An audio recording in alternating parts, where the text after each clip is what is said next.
é a ira de Deus sobre toda a terra? Quero falar com você nessa mensagem, fique comigo até o fim, sobre essa crise que nós estamos passando, sobre uma crise pessoal futura que você possa passar, sobre coisas ruins que acontecem com pessoas boas, ou coisas ruins que acontecem se é sempre a ira, a raiva de Deus sobre os homens, porque os homens pecam. Bem, e para falar com você sobre isso, eu quero convidar você junto comigo, a gente vai ler alguns versículos bíblicos que estão na palavra de Deus, porque a Bíblia é a palavra de Deus e é a revelação de Deus nos séculos. Deus vai se revelando desde Gênesis até Apocalipse, nos 66 livros da Bíblia, 39 no Antigo Testamento, 27 no Novo Testamento. Deus vai se revelar para nós, seres humanos. E a gente tem que entender que ele vai se revelando gradativamente, e à medida que ele foi se revelando pelos séculos, o texto foi sendo escrito e depois foi considerado santo, canonizado, a gente vai ter uma visão global e melhor. Principalmente quando a pessoa de Jesus Cristo vem nos evangelhos, ele vai nos revelar o que é a palavra de Deus e qual que é o verdadeiro a verdadeira intenção do texto, o que Deus realmente estava dizendo no texto, porque ele é o próprio autor, como Deus, né, como Filho de Deus, e depois da pessoa do Espírito Santo que foi derramado sobre toda a terra, que está aqui para nos ajudar e nos fazer entender tudo isso. Então quero orar com você agora no começo. Pai, envia o teu Espírito agora sobre mim, sobre essa pessoa, em nome de Jesus. Perdoa o nosso pecado e fala conosco, Senhor, agora. Nós liberamos perdão também e te pedimos, Senhor, fala conosco ao nosso coração sobre tudo isso que nós estamos passando e traz um conforto, um consolo no nome de Jesus. Bem, antes de mais nada, existe um pensamento popular de todo o mal que acontece com uma pessoa porque essa pessoa pecou, né? Como está escrito em Gálatas 6, 7, tudo aquilo que nós plantamos, nós colhemos, de Deus não se zomba. O salário do pecado é a morte, Romanos 3, 23. Então, existe um pensamento de que se eu fizer coisas boas, eu vou colher coisas boas, e se eu fizer coisas ruins, eu vou colher coisas ruins. No entanto, a gente vai ver em toda a Bíblia, no Antigo, no Novo Testamento, que coisas ruins também acontecem com pessoas boas, e coisas boas acontecem com pessoas ruins. Então, a gente vai falar um pouco sobre isso, mas de uma certa forma, há um pensamento popular, principalmente de que o Deus do Antigo Testamento é um Deus bravo, é um Deus que se ira. E no Antigo Testamento, o povo que vivia no Antigo Testamento entendia que todo bem e todo mal provinha de Deus. Eu vou ler um texto com você que fala sobre isso. Olha só, em Isaías 45, 7. Eu formo a luz e crio as trevas, promovo a paz e causo a desgraça. Eu, Senhor, faço todas essas coisas. No original do hebraico está dizendo assim: eu crio o bem e eu crio o mal. Há um pensamento no Antigo Testamento de que as coisas boas e ruins provêm de Deus. Não existia o pensamento do diabo, se as coisas ruins vinham do diabo, vinham de Satanás. Não. No Antigo Testamento eles não tinham essa visão. Não se fala muito, não se usa muito até a palavra, né, o nome, o substantivo próprio, Satanás, diabo. Diabo é no grego, no Novo Testamento, e Satanás é a palavra no hebraico para o diabo. Não se fala muito dele. A gente vai ter uma visão melhor no Novo Testamento. E no Novo Testamento, olha só o que está escrito aqui em Atos 10, 38. Como Deus ungiu a Jesus de Nazaré com o Espírito Santo e poder, e com ele andou por toda parte, fazendo bem e curando todos os oprimidos pelo diabo, porque Deus estava com ele. O pensamento do Antigo Testamento é o pensamento de que o bem e o mal vêm de Deus. O pensamento do Novo Testamento é que o bem vem de Deus e o mal vem do diabo. Bem, e essa crise que nós estamos vivendo é a consequência da ira de Deus sobre a terra, porque Deus também ele vai recompensar aqueles que fazem o bem e vai trazer punição para aqueles que fazem o mal. Vamos continuar lendo aqui um texto, Jesus contando esse texto lá em Lucas 13. Naquela ocasião, alguns dos que estavam presentes contaram a Jesus que Pilatos misturava o sangue de alguns galileus com os sacrifícios deles. Jesus respondeu: vocês pensam que esses galileus eram mais pecadores que todos os outros por terem sofrido dessa maneira? Eu lhes digo que não. Mas se não se arrependerem, todos vocês também perecerão. Ou vocês pensam que aqueles 18 que morreram quando caiu sobre eles a torre de Siloé eram mais culpados do que todos os outros habitantes de Jerusalém? Eu lhes digo que não.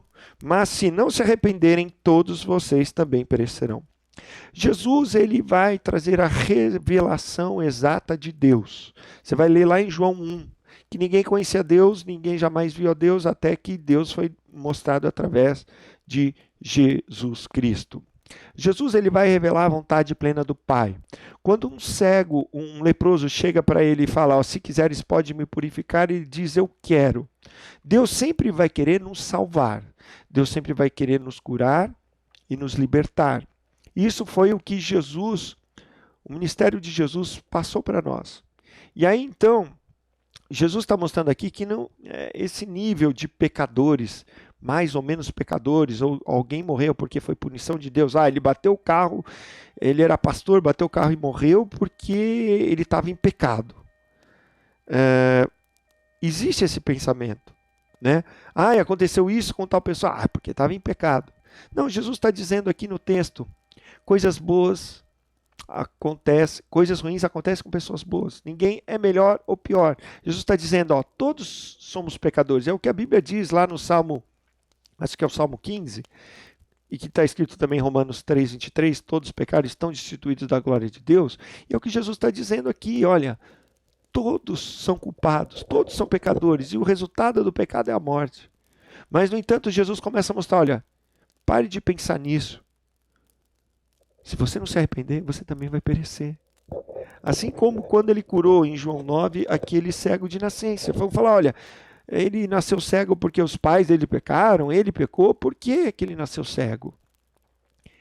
E aí Jesus diz, não foi nem eles, nem os pais que pecaram e nem ele, mas é porque a glória de Deus se revela. Jesus está revelando algo muito maior para mim e para você.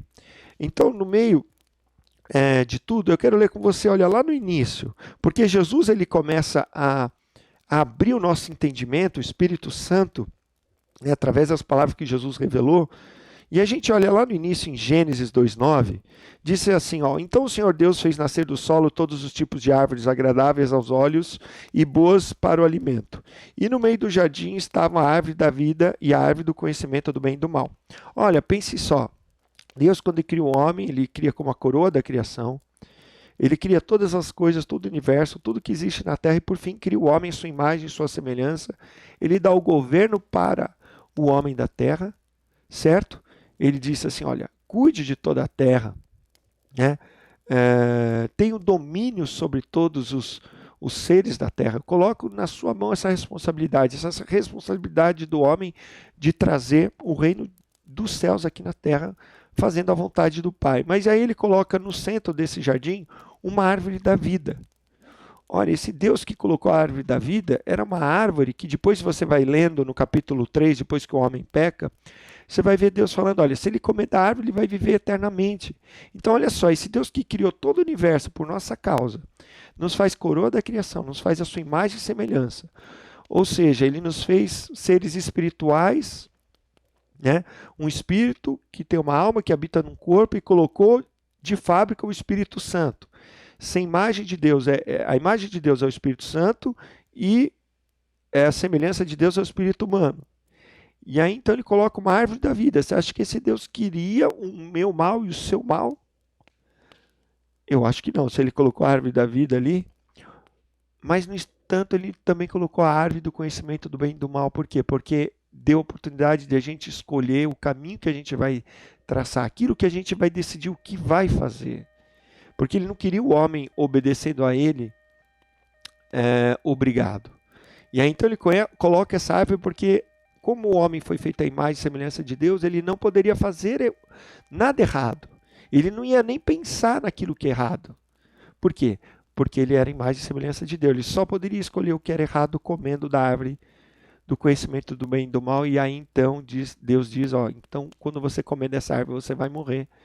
E aí então a morte entrou no mundo. Bem, aqui em Jeremias 18, também o texto do Antigo Testamento, 30 e 32, Deus fala assim com o seu povo. Mas ele está falando com todos nós agora. Portanto, a nação de Israel, eu o julgarei, a cada um de acordo com os seus caminhos. Palavra do soberano Senhor.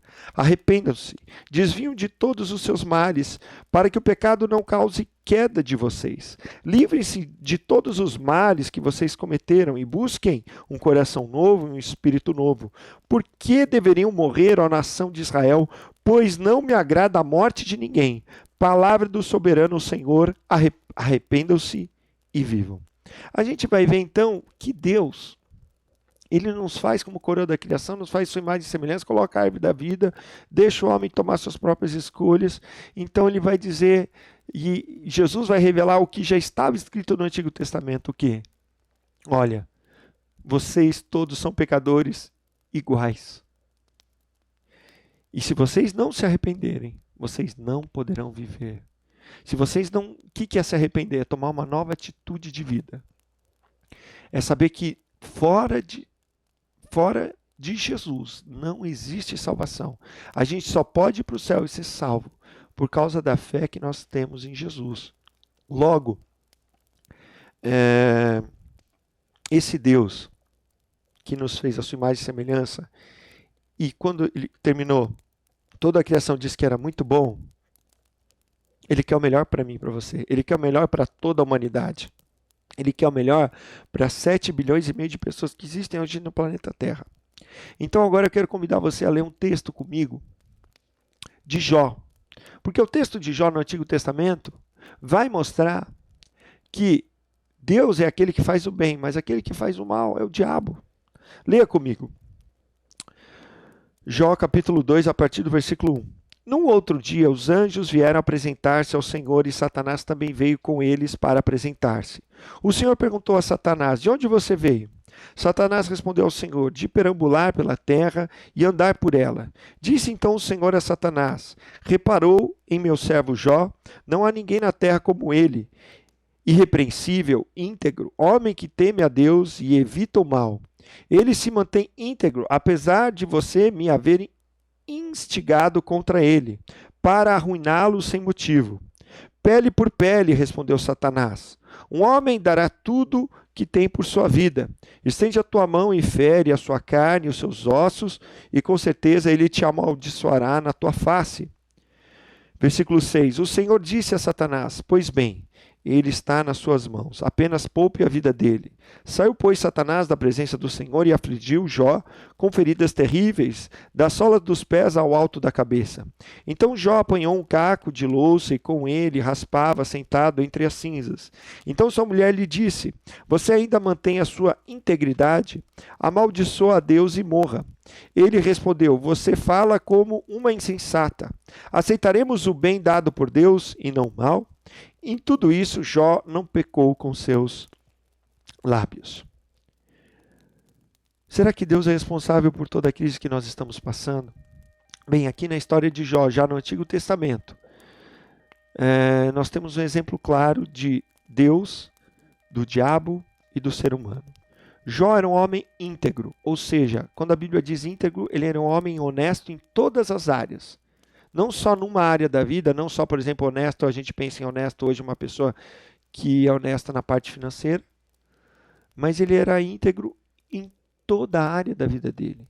Em tudo ele procurava fazer a vontade de Deus, em tudo. E ele até sacrificava pelos seus filhos, porque se os filhos dele tivessem pecado, ele queria interceder pelos seus filhos. E aí então Satanás vai se apresentar diante de Deus e vai dizer para Deus que Jó só serve porque Jó era um homem rico. A Bíblia vai mostrar isso. Ele tem bois, camelos, ovelhas, servos e servas. empregados, né, como está na Nova Versão Internacional, mas na versão da Almeida você vai ver servos e servas, mostrando ali a Bíblia que ele era um homem muito rico, o mais rico de todo o Oriente. E aí então Satanás vai dizer para Deus que Jó só o serve porque Deus colocou, vamos imaginar assim, uma proteção ao redor de Jó, e nenhum mal acontecia com Jó e com a sua família. E aí então Satanás vai dizer para Deus, se você tirar tudo que ele tem, tudo que ele possui, ele vai se voltar contra você. Ele vai jogar a culpa de tudo que está acontecendo em você. E no meio dessa crise, o mais comum de nós fazermos é, às vezes, atribuir a culpa a Deus. E achar que Deus quer o nosso pior. Mas nós vemos aqui um exemplo claro. O mal vem de Satanás. Quando Deus fala para Satanás no capítulo 1, olha, tudo que ele tem, ele possui, está nas suas mãos. Satanás destrói os camelos que ele tinha, os bois que ele tinha, o gado, as ovelhas que Jó tinha. E mata todos os servos que Jó tinha, deixando pouco só para contar a história. Assim, nós vemos claramente que o mal que aconteceu com Jó só aconteceu porque Deus permitiu. Porque se você é um homem, uma mulher íntegra, que vive a palavra de Deus, que busca Jesus do fundo do seu coração, saiba que Satanás, ninguém pode colocar a mão em você se Deus não permitir.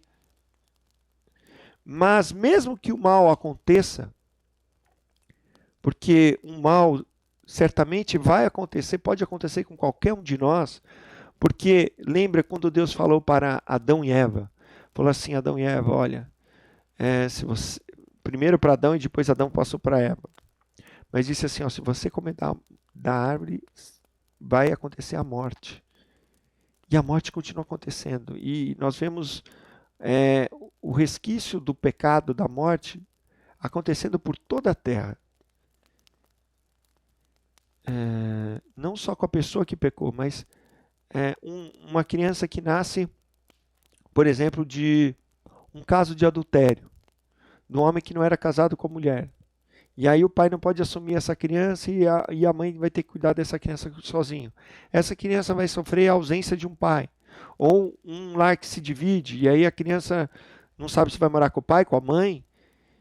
Bem, tudo isso é fruto do quê? Do pecado. E quem vai sofrer? Por exemplo, o inocente, que é a criança, que não tem nada, às vezes, nada a ver com a história. Por que eu estou falando isso? Porque muitas das vezes o mal que acontece com a gente é resultado do pecado de outras pessoas que vai vindo, que vai vindo, que vai vindo. Mas, no entanto, aqui no texto, nós vemos que o que acontece com Jó? Jó, ele é afligido pelo diabo. E aí, então, depois de tudo isso que acontece, Jó se prostra na terra, no capítulo de número 1, e diz, bendito seja o nome do Senhor, o Senhor me deu, o Senhor tomou. Nu eu nasci e nu eu vou voltar para a terra, nu eu vou morrer. Né? Eu vim sem nada e vou levar nada. E ali então, Satanás, no capítulo 2, vai acontecer o que nós lemos aqui. Ele vai então dizer para Deus que se Deus permitir que ele tocasse na vida de Jó, na saúde de Jó, que então Jó iria colocar a culpa em Deus e ia amaldiçoar Deus, falar mal de Deus. E aí então Deus permite, Satanás vai e coloca a doença em Jó. E aí nós vemos claramente Satanás fazendo no texto, se você ler o capítulo 1 e 2, Satanás manda fogo cair do céu para consumir as ovelhas. Satanás manda depois um fogo, um vento que cai na casa que estavam os filhos de Jó, né? Que morrem no capítulo de número 1. Né? Os 10 filhos que Jó tinha morrem. E aí nós vemos também Satanás usando de pessoas para virem saquear, roubar, matar. Né? A gente vê que quem que está por trás de todas essas coisas? O mal. O Satanás vai agir nas pessoas que roubam, que matam. Agiu ali até com sinais sobrenaturais que fogo caiu no céu, agiu também na parte da natureza, vindo com o vento e destruindo a casa que estava um filho de Jó, e Satanás também, o diabo vai vir e vai colocar essa doença em Jó. E aí nós vemos quem é o autor do mal ali, que mostra já no Antigo Testamento, Satanás. E Satanás só pôde tocar em Jó, porque Jó era íntegro, porque Deus permitiu. Mas mesmo depois de tudo isso, você vai ver até a mulher de Jó falando para Jó, no versículo 9. Então, sua mulher disse: você ainda mantém a sua integridade? Amaldiçoe a Deus e morra. A crise que estamos passando, a culpa é de Deus? Bem, se a gente é uma pessoa íntegra, nós estamos apenas colhendo tudo aquilo que está acontecendo do pecado do ser humano na terra. E aí Satanás é solto. Satanás precisa pedir para Deus para tocar nas pessoas que já são dele. Né? Colossenses 1,13 vai dizer que Deus nos libertou do império das trevas e nos trouxe para o reino do Filho do seu amor. Só as pessoas que são de Jesus que pertencem a Deus, o resto está na mão de Satanás. E Satanás deita e rola e faz o que quiser. E aí, à medida que as pessoas vão caindo mais no pecado e vão dando liberdade, elas dão carta branca para Satanás fazer o que quiserem, para o diabo fazer o que quiserem com a vida delas e trazerem o mal, a ponto de trazer muitos males, como a doença, como nós vemos claramente aqui na vida de Jó. Mas aqueles que são de Deus são guardados, mas também nós podemos sofrer os males. Por quê? Porque nós não somos invencíveis. Nós também, apesar de tudo, nós também pecamos. Nós temos falhas. E aí, então, pode um crente morrer de Covid? Claro que pode. Ninguém é super. Se a gente não tomar o cuidado que tem, e mesmo tomando cuidado, pode acontecer? Pode. Mas a gente vê claramente que o responsável pelo mal é Satanás. E que Deus quer só o bem. E que, no meio de tudo isso, se você lê o capítulo 1 e o capítulo 2, convido depois você a ler o livro de Jó. Lê o capítulo 1 e o 2. Lê depois o capítulo 42, que é o fim da história. Se você não quiser ler o livro inteiro. Lê o 1 e o 2 e o 42. Mas você vai ver que o que está em jogo? A integridade de um homem. Deus fala que ele é íntegro. E Satanás atribui essa integridade por causa da proteção de Deus, porque ele era rico, porque ele não tinha doença, porque tudo ia bem. Mas Jó se manteve íntegro até o fim. Jó não pecou com os lábios, não atribuiu nenhum mal a Deus. E aí então, nós vamos vendo na sequência do livro, os seus amigos vão vir consolá-lo. E aí vão falar para Jó, tudo isso que você está vivendo é porque você pecou. E é esse pensamento que a gente tem até hoje. A pessoa aconteceu algum mal, é porque ela pecou. Vão acusando Jó de várias e várias coisas. Jó diz que não e não. Até que no final Jó fala com Deus.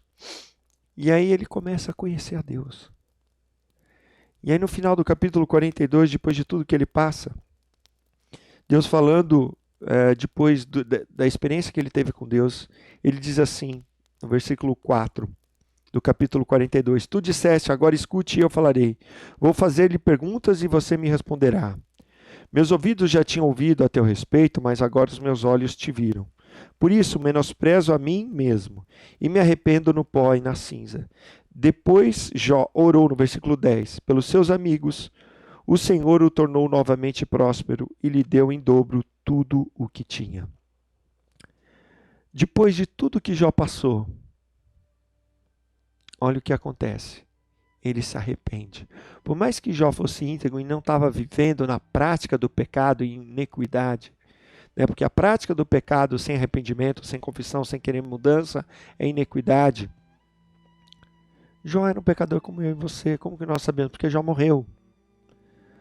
Todos os pecados estão destituídos da glória de Deus. E aí, então ele se arrepende. Ele começa a perguntar a Deus por quê está acontecendo tudo isso. E Deus não responde, Deus não precisa dar satisfação para ninguém. E aí então ele tem uma experiência mais pessoal com Deus.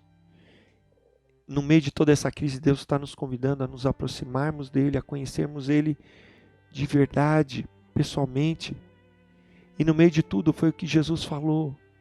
E que Deus já falava no Antigo Testamento, lá em Ezequiel 18, e como Jesus falou em Lucas 13. Arrependam-se, mude de vida, saiba que sem Deus, sem Jesus, você não vai poder continuar. Mas esse Deus, desde o princípio, como tem essa árvore aqui atrás de mim, Ele nos criou para a vida eterna. E a testemunha de que Deus não quer o mal do homem é quando Ele criou essa árvore da vida, uma árvore como essa. Não sei como era, mas que eu estou tentando colocar aqui para você, uma árvore da vida. Deus sempre escolhe a vida. Deus sempre quer nos salvar. E quando que Jó foi salvo? Quando ele colocou a palavra de Deus em ação. Porque o primeiro mandamento é amar a Deus sobre todas as coisas, e o segundo amar o próximo como a si mesmo. Depois Jó orou pelos seus amigos, o Senhor o tornou novamente próspero e lhe deu em dobro tudo que ele tinha antes. Quando que Jó teve a cura? Quando ele começou a orar pelos outros. No meio de tudo que está acontecendo, no meio dessa crise, eu me pergunto, é Deus responsável por todo esse mal? Nós estamos colhendo o mal que nós próprios estamos fazendo e fizemos, como você viu nos slides anteriores, que tinha aquela destruição no fundo e o fogo. Nós plantamos e nós colhemos tudo isso. E todo esse mal está acontecendo pelo nosso próprio egoísmo, pelo nosso pensamento ruim, as coisas ruins que nós fazemos. Nós mesmo que fizemos tudo isso, e Deus está nos convidando no meio de toda essa crise a nos arrepender. Jesus está falando, pare de procurar culpados, se arrependa, se volte para Deus. Entenda que se você não mudar de vida, mudar de pensamento, de coração, e não buscar um novo coração, você igualmente vai perecer, todos vamos perecer e morrer um dia. Mas Deus escolhe a vida, Ele fez a árvore da vida, mas a gente tem que escolher. E hoje nós temos acesso à árvore da vida através de Jesus. Jesus é o caminho, a verdade e a vida. Jesus disse assim, aquele que crê em mim, ainda que morra, viverá. No meio de toda essa crise, o que é mais preciso, o que eu mais preciso, nós precisamos de Jesus. E colocar nossa fé em ação como orando pelos outros. Orando por essa terra, orando porque a gente tenha paz no nosso país, para que o presidente, os governadores não fiquem um contra o outro, o Senado, a Câmara dos Deputados, as prefeituras, os vereadores, todos se unam, né? O Supremo Tribunal Federal, os juízes também de primeira instância se unam pelo esse país e mudem e não queiram usar de tudo que está acontecendo para usar politicagem, e para fazer um mal, mais mal ainda. Então, no meio disso tudo, eu quero que você guarde isso no seu coração. Jesus. Deus é responsável pela crise, a resposta de Deus é Jesus. Deus enviou seu Filho ao mundo não para condenar, mas para salvar o mundo. Se Deus não poupou o seu próprio Filho, Ele nos dará todas as coisas. Foi isso que o apóstolo Paulo disse. No meio disso tudo, Jesus nos revelou um Deus que é bom, que é misericordioso e quer que a gente se arrependa e reconheça que só em Jesus nós temos salvação e nós precisamos mudar. E aí, então, essa cruz que um dia Jesus experimentou e sofreu por mim e por você, e sentiu a ausência do Pai, e foi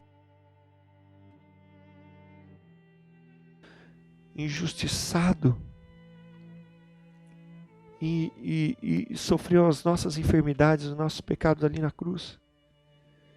No meio de tudo, o que eu quero dizer para você, Jesus Cristo, diga comigo, Jesus Cristo é a resposta para dizer, Deus é responsável por toda essa crise, nós somos responsáveis por toda a nossa crise, vamos assumir o nosso erro. Adão e Eva falaram, não, Adão falou assim, a mulher que tu me deste me fez pecar, e a mulher falou, foi a cobra que me deu.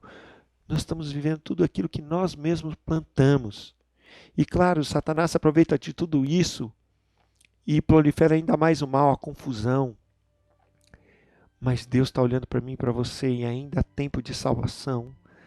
há tempo de a gente se arrepender. A Bíblia diz em Apocalipse que quando Deus vier realmente com a sua ira, vai ser descomunal, não vai nem se comparar com tudo isso que a gente está passando. E as pessoas não vão se arrepender, vão blasfemar e vão falar contra Deus. Não vão se arrepender, apesar de Deus enviar as duas testemunhas, apesar de Deus mandar, não só as duas testemunhas de Apocalipse, mandarem várias pessoas do mundo inteiro pregar o evangelho, as pessoas não vão querer saber, não vão se arrepender dos seus males, vão se voltar contra Deus.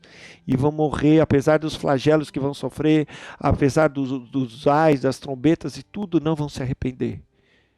Mas e você temos chance de arrepender, porque o Espírito Santo foi enviado para nos convencer do pecado e nos voltarmos para Deus. Deus te ama tanto que deu Jesus, e a resposta para essa crise é Jesus. Ore comigo agora. Pai, no nome de Jesus, nós te agradecemos, porque o Senhor é um Deus misericordioso, bondoso. E quando o Senhor podia ter escolhido destruir toda a humanidade, pois não foi de forma alguma culpa sua tudo que Adão fez e depois o que vieram depois. Ó Pai, todos nós pecamos, estamos destruídos da tua glória, mas mesmo assim o Senhor enviou o teu Filho para viver uma vida santa, para morrer por nós na cruz, tomar sobre si o nosso pecado, a nossa enfermidade. Nós estamos aqui no meio dessa crise, tendo tantas perguntas, e nós pedimos misericórdia de nós queremos nos arrepender, nos voltar para Ti, pedir perdão pelo nosso país, pelos nossos estados, cidades, ó Pai, pela nossa nação. Pedimos, Senhor, o Teu sangue, pedimos, Senhor, sopra o Teu Espírito de vida, pedimos que esse mal se cesse, pedindo que, ó Pai, que deixa voltar todas as coisas, senão as pessoas não vão ter o que comer, não vão ter trabalho. Senhor, nós pedimos misericórdia. No meio de tudo isso, Pai, tem misericórdia, nos dá o pão nosso de cada dia, nos ajuda, Pai. É o que eu oro agradecendo, no nome de Jesus, em nome de Jesus. Quero orar com você agora, você que está triste, está angustiado, está com medo, você está com dor no corpo, você que está doente, quero orar por você agora, em nome de Jesus, porque eu creio que Jesus ressuscitou e que o poder da cruz vai além de mim, além da minha pessoa, mas Ele opera pela fé da pessoa que ouve e crê na Tua palavra. Pai, eu oro por salvação, por cura e libertação. Oro por essa vida que está se arrependendo e se voltando para Ti agora. Oro por essa vida que está enferma para ser curada. Oro por essa vida que está opressa, seja liberta. Oro por essa vida, Senhor, que está deprimida, que está angustiada. Ó Deus, mesmo essa criança, Senhor, eu oro em nome de Jesus para que todo mal vá embora. Em nome de Jesus. Em nome de Jesus, e que sopre o Teu Espírito de vida e salvação. Que essa pessoa guarde no coração, Jesus Cristo é a resposta para dizer o sim de Deus, o perdão de Deus sobre todos nós e a misericórdia em nome de Jesus. Amém. Graças a Deus, eu espero que você tenha gostado e que você possa compartilhar essa mensagem com outras pessoas no meio dessa crise. Deus vai sempre querer o nosso bem e vai querer sempre nos salvar. Essa é a escolha de Deus. E qual que é a sua escolha? Então escolha se salvar, escolha ter a fé em Jesus, só Ele pode te salvar. E entregue sua vida a Ele, leia a Bíblia, ore, busque a Deus, se arrependa, viva de acordo com a palavra. E assim você vai ter sempre vida e abundância dentro de você, fluindo através do Espírito Santo que Deus te dá. A você que creu em Jesus e entregou sua vida para Ele. Que Deus te abençoe. No nome de Jesus.